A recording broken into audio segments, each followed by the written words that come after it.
सुबह 5 बजे मीरा बनारस से गोरखपुर के लिए बस में बैठकर निकल चुकी थी, पर लंबी जर्नी की थकावट की वजह से उसको तुरंत नींद लग गई और उसके साथ बैठे लड़के के लिए मीरा एक अपॉर्चुनिटी बन गई। उसने धीरे से मीरा के पर्स की जिप खोली और उसमें हाथ डाल के जो पहली चीज उसकी अंगुलियों में फंसी उसे बाहर निकाल लिया। पर लड़के की बदकिस्मती से बिंदी का एक छोटा सा पत्ता उंगलियों के बीच फंसा मिला। उसने फिर कोशिश की। इस बार कुछ कागज जैसा हाथ आया, पर बाहर निकाला तो वो किसी रेस्टोरेंट का बिल था। उसने तीसरा ट्राई मारा। इस बार उसके हाथ में जैकपॉट लगा, मीरा का आईफोन मोबाइल। लेकिन अभी वो लड़का ठीक से खुश भी नहीं हुआ था कि एक लेडी ने उसे टोक दिया। ओ भैया, क्या कर रहे हो तुम? लड़का घबराया। इससे पहले कि वो कुछ बोलता, उस औरत ने शोर मचाना शुरू कर दिया। देखो देखो, लड़की के बैग से मोबाइल चुरा रहा है। चोर चोर चोर चोर चोर। भीड़ की आवाज से मीरा की भी आंख खुल गई। उसने उठते ही सबसे पहले अपने बैग को गले लगाया और उसमें मोबाइल ढूंढने लगी। लड़का ये देख घबरा गया और भागने लगा, पर उस औरत ने तुरंत अपना पैर अड़ा दिया। लड़का मुंह के बल बस में गिरा और उसके हाथ से मीरा का फोन भी निकल गया। औरत ने मोबाइल उठा लिया। बस में बैठे लोगों को अपनी फ्रस्ट्रेशन निकालने का मौका मिल गया। उसने लड़के को जम के पीटा। इस बीच वो औरत मीरा के पास आकर बैठी और उसको मोबाइल दे दिया। सफर में और दोपहर में ऐसे बेसुध होकर नहीं सोना चाहिए। चोरी होने का खतरा रहता है। मीरा इतनी नींद में थी कि ठीक से कुछ बोल नहीं पाई। उसने बस गर्दन हिलाकर थैंक यू कहा और मोबाइल फिर बैग में डाल दिया। औरत को भी दिख रहा था कि मीरा को नींद आ रही है, पर उसको तो बात करने का चस्का लगा था। हेलो, मैं सुलोचना त्रिपाठी गोरखपुर जा रही हूँ। और तुम? मैं भी। बहुत नींद आ रही है। मीरा ने बस अपनी गर्दन हिला दी। ऐसे 2-3 मोबाइल और हैं क्या? मीरा कंफ्यूज हो गई। अरे फिर से मोबाइल चोरी हो जाएगा। आप यहीं बैठ जाओ ना थोड़ी देर, प्लीज। बस थोड़ी देर मुझे सोने दो।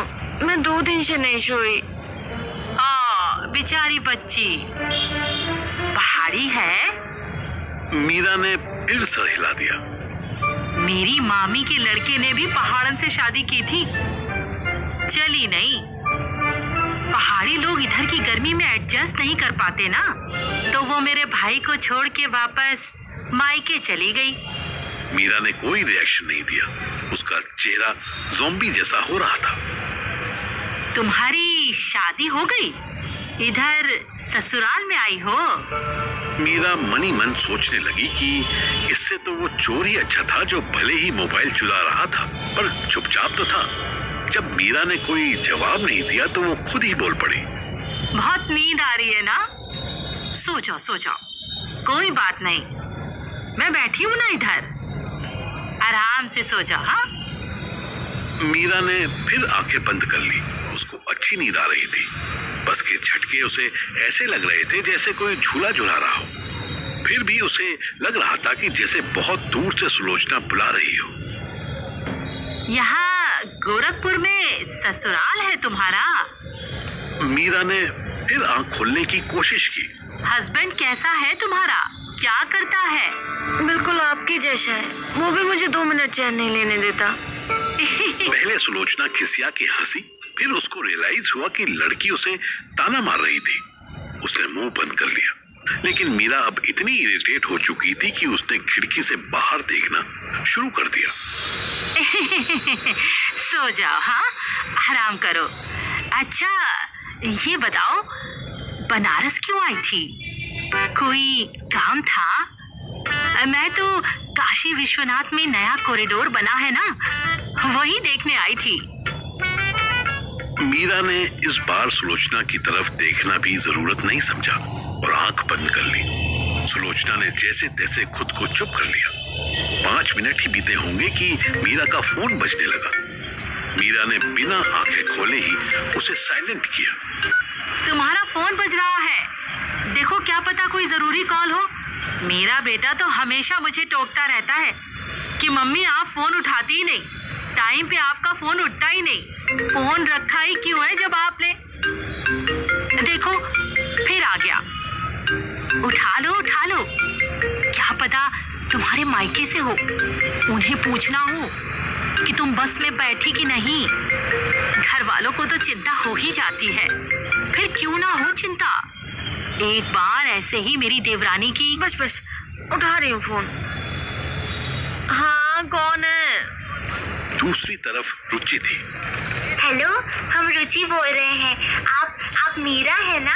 आप ब्लड देने के लिए आ रही हैं? हाँ हूँ, और बस में हूँ। जब गोरखपुर पहुँच जाऊंगी तो कॉल करूंगी। मीरा फोन काटने ही वाली थी कि रुचि चिल्लाई। सुनिए सुनिए मीरा जी, आप गुस्से में लग रही हैं। हाँ तो गुस्से में ब्लड डोनेट नहीं कर सकते क्या? बिल्कुल कर सकते हैं, आपको जैसा ठीक लगे वैसे आइए। बस हम इतना बता रहे थे कि हम लोग गोरखपुर नहीं आ पाएंगे, आपको ही गोपालगंज जाना होगा। ये क्या बात हुई? जब मन्नू जी ने कहा था कि गोरखपुर में ही पेशेंट मिल जाएगी, फिर ये गोलमालगंज कहाँ से बीच में आ गया? गोलमालगंज नहीं, गोपालगंज। कोई भी गंज हो मैं नहीं जानती, आप गोरखपुर आइए। मुझे पता भी नहीं गोपालगंज कहाँ है, यहाँ कैसे जाते हैं। सुलोचना पूरी बात सुन रही थी। वो मीरा के रिप्लाई से रुचि की तरफ की बात भी गेस कर रही थी। वो झट से बीच में बोल पड़ी। अरे हम बताते हैं ना, गोरखपुर रेलवे स्टेशन है ना, वहाँ से। आपको पता है गोपालगंज कैसे जाते हैं? लो फिर आप ही चले जाओ जाओ। दीदी आप गुस्सा मत होइए, हम समझते हैं आपको दिल्ली से लंबा सफर करके इतनी दूर। दिल्ली से नहीं, मुंबई से आ रही हूँ। पहले बनारस और अब गोरखपुर। इसके आगे मैं नहीं आऊंगी, सॉरी। आप 3-4 घंटे बाद कॉल करना और गोरखपुर में मिल जाना, दैट्स इट। इससे पहले कॉल मत करना। मीरा ने फोन काट दिया और गहरी गहरी सांसें लेने लगी। इससे पहले कि मोबाइल दोबारा बजता, उसने स्विच ऑफ कर दिया। सुलोचना ने अपनी पानी की बोतल निकालकर उसको दी। मीरा ने उसे घूरा तो सुलोचना ने बड़े प्यार से इशारा करके कहा कि पानी पी लो। बम्बई से आ रही हो? ट्रेन से आई या फ्लाइट से? फ्लाइट से। ओह हाँ, फिर तो ज्यादा टाइम नहीं लगा होगा। मेरा भतीजा भी रहता है बम्बई में, सीरियल लिखता है। तुम क्या करती हो वहाँ? आंटी मैं प्लीज थोड़ी देर सो सकती हूँ, उसके बाद आप जो कहेंगी मैं बता दूंगी, प्रॉमिस। हाँ हाँ क्यों नहीं, तुम बस मुझे आंटी मत कहो। मैं तुमसे 3-4 साल ही बड़ी होंगी बस। मेरी ननद भी 45 की हुई है अभी पिछले महीने। वो भी हमेशा कहती है कि भौजाई आप तो अभी तक 25 की। मीरा की आंखों से अगर लेजर निकल सकती तो आज सुलोचना का सर जल चुका होता। सुलोचना ने अपनी पानी की बोतल ली और मुंह घुमा लिया। मीरा ने फिर आंखें बंद कर ली। 10 मिनट बाद जब मीरा को नींद आ चुकी थी, तब उसे बहुत धीमी सी आवाज आने लगी। अरे आप भी गोपालगंज जा रही हैं? ये लड़की भी वहीं जा रही है, बेचारी बम्बई से आई है खून देने। बताओ इतनी दूर से, अभी थकी हुई है ना, सो रही है। हमने तो देखा कि एक चोर आया और इसका मोबाइल निकालने लगा, तभी हम आ गए। मीरा ने अपने दोनों कानों में उंगली डाल ली।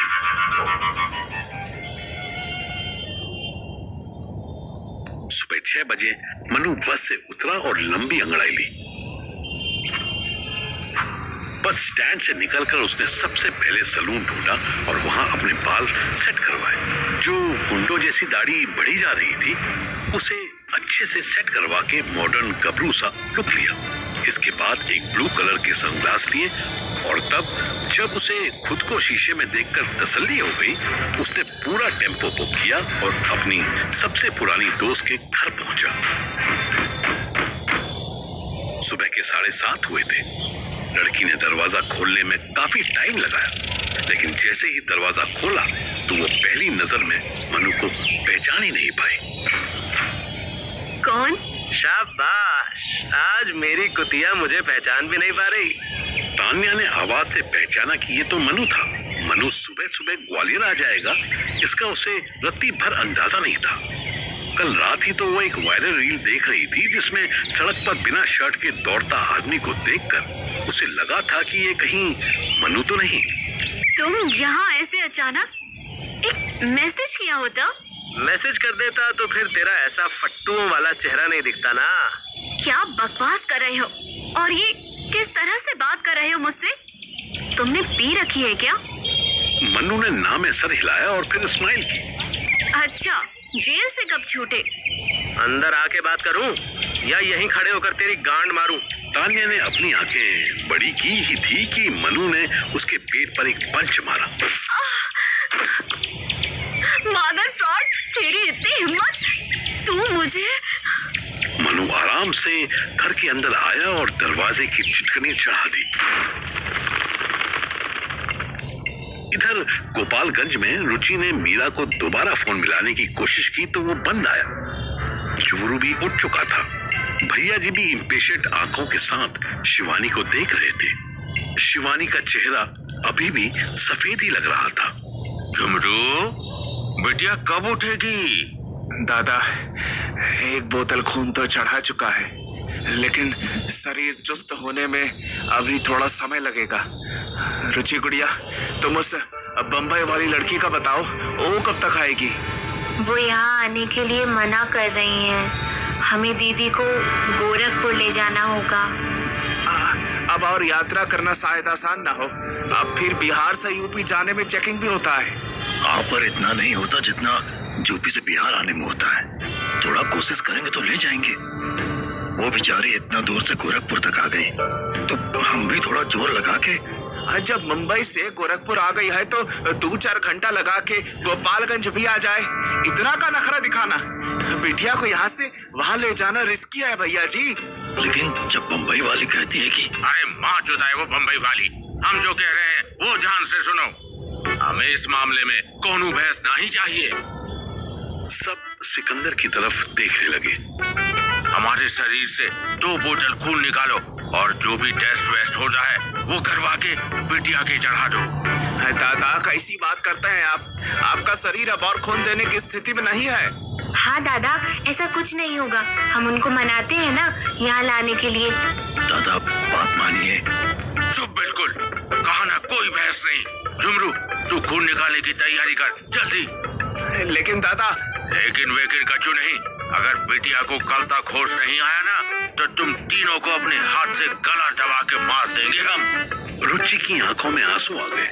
जुगरू की टांगे कांपने लगी। भैया जी सिकंदर के पैरों में गिर गए।